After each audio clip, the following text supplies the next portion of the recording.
瑪利亞見到嘅時候，佢都有理冇理埋到去耶穌身邊，佢淨係話：向我兒啊，你點解向我哋做一件咁嘅事呢？要我哋揾你揾得咁辛苦，並且使我哋呢咁傷感呢？咁當時呢，孩童嘅耶穌輕描嘅淡寫同佢講：佢話婦人，你點解要揾我呢？你豈唔知道我係應該以我嘅父嘅事為念麼？佢唔係講緊約瑟，因為約瑟就係同瑪利亞喺佢面前，佢係講緊天父耶和華以色列嘅神。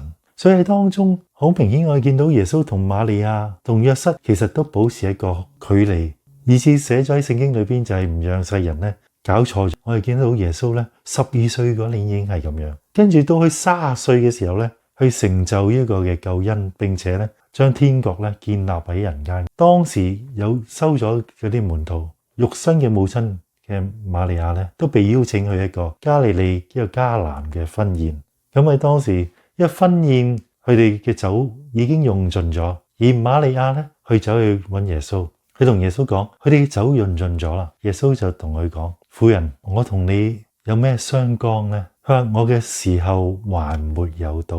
咁講完之後呢，瑪利亞就轉身呢，同一啲僕人就講：耶穌吩咐你做啲乜嘢，你照做就得噶啦。瑪利亞當其時知道耶穌個身份，所以呢，佢知道耶穌其實係可以呢行神蹟。但係當時佢唔知道耶穌咧係需要咧有幾年嘅時間咧喺地上，佢要傳講神嘅真理，醫治病人，為你趕鬼，建立門徒，預備將來建立教會。其實好多嘅事要做，但係當時瑪利亞唔明白，希望咧耶穌一出手嘅時候就可以彰顯咧佢自己嗰個榮耀。所以耶穌話：我嘅時候還未有到。當時就行咗去第一個嘅神蹟，將水變酒。咁門徒見到嘅時候，神兒子嘅榮耀更加知道冇信錯，耶穌就係嗰位要作以色列人嘅王，神要差嚟嗰個神嘅兒子。冇幾耐，當耶穌咧好似平時咁樣萬人空巷俾人包圍住嘅時候，佢正喺度咧傳道嘅時候，聖經話佢連食飯嘅時間有時都忘記。有人傳話咧，可能去到瑪利亞當中，瑪利亞咧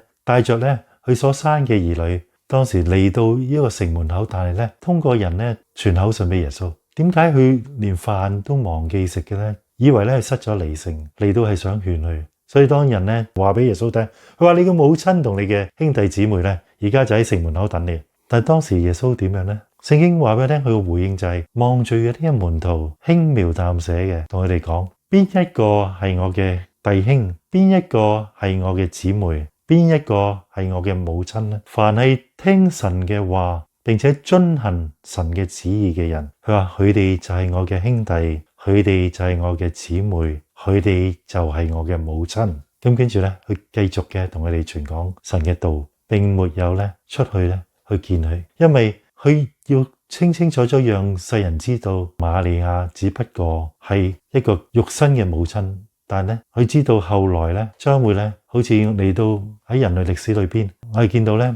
天主教話自己係基督教，大部分咧都向瑪利亞祈禱，念玫瑰經。曾經聽過佢哋講話咧，係因為瑪利亞係耶穌嘅母親，所以咧你向瑪利亞祈禱就得噶啦。耶穌咧一定要聽噶，一定會尊重佢嘅母親。所以我見到咧頭先所睇嘅經文裏邊咧，瑪利亞同耶穌嘅關係，我哋知道咧啱啱係相反嘅，同天主教所講嘅呢啲嘅所謂嘅道理係相反。並唔係聖經所講嘅真理，因為咧佢哋將瑪利亞高舉啊，甚至乎咧同耶穌同等，比耶穌更高。甚至乎話瑪利亞咧佢係冇罪嘅，好似神一樣，好似耶穌一樣冇罪。呢個咧完全唔啱聖經所講，因為連瑪利亞自己都話：我寧以我救主為樂。佢知道佢都需要救主，呢個咧係一個好重要嘅，因為咧如果當你將焦點移離耶穌嘅時候，你就失去咗神兒子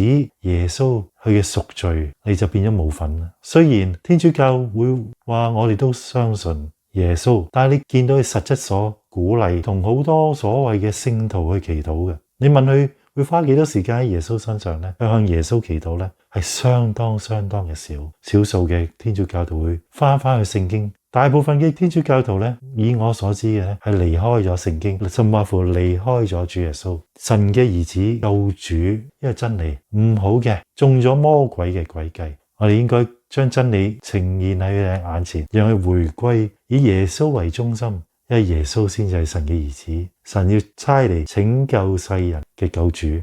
我哋要去到耶穌嘅面前，千祈唔好搞錯。與神呢賜福俾我哋，因着呢個真理，我哋就能夠站立得穩。